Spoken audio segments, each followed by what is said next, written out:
Good day guys, may open tayo na item in-order natin sa Lazada. Ito ay ang electric bass tuning pegs. Ating buksan. Nasira kasi yung tuning peg ng bass guitar sa church. Kaya bumili tayo ng bago para mapalitan.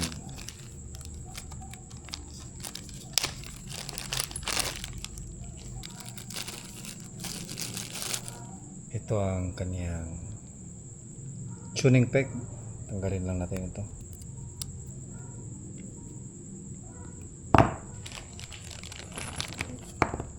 At ang kanyang dito malit na screw. Ating assemble.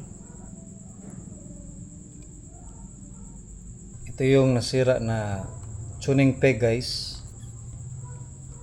Ating tatanggalin dahil may kalumaan na.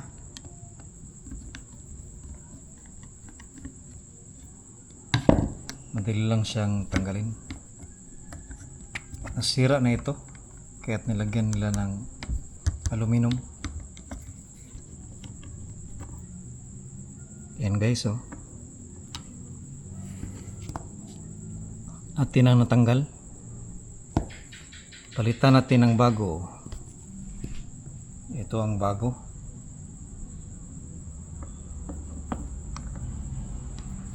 Lagay natin dito. Papalitan natin ng bagong washer.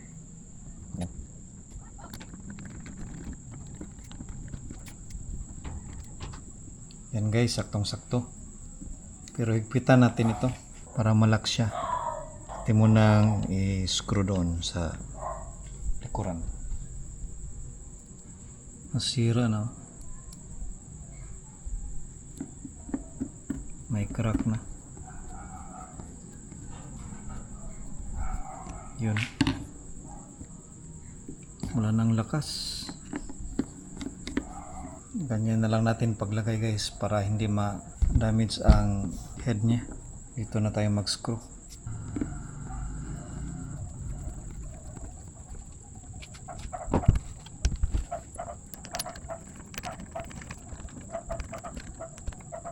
Yan guys, na-lock na natin. Yun, okay na. Atin lang itong pihitin ng mahigpit. Ating higpitan guys para malak siya.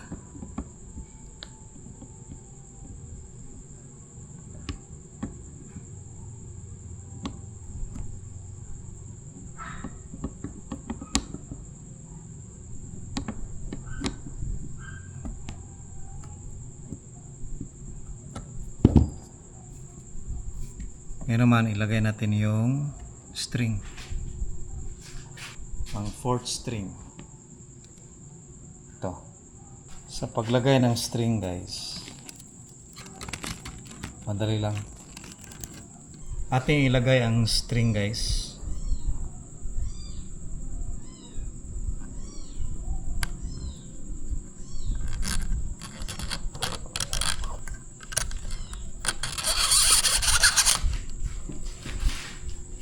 Sa paglagay ng string, unahin natin ilagay ang tip.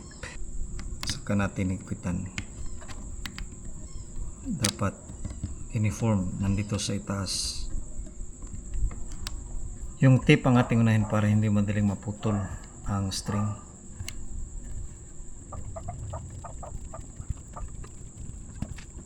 Kapag ganyan, lock siya. Malinis rin tingnan.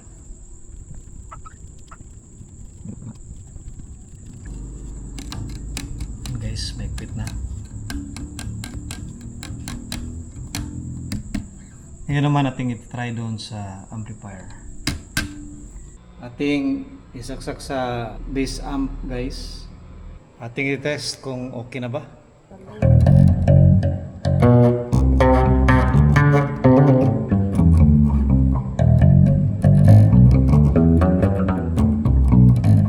Yun, okay na.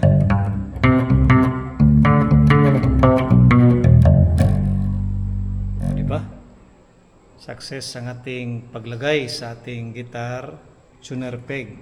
Ganyan siya dahil nasira na kasi. Hindi natin may lagay na preha nito dahil may nilagay na stainless. Pero ngayon ay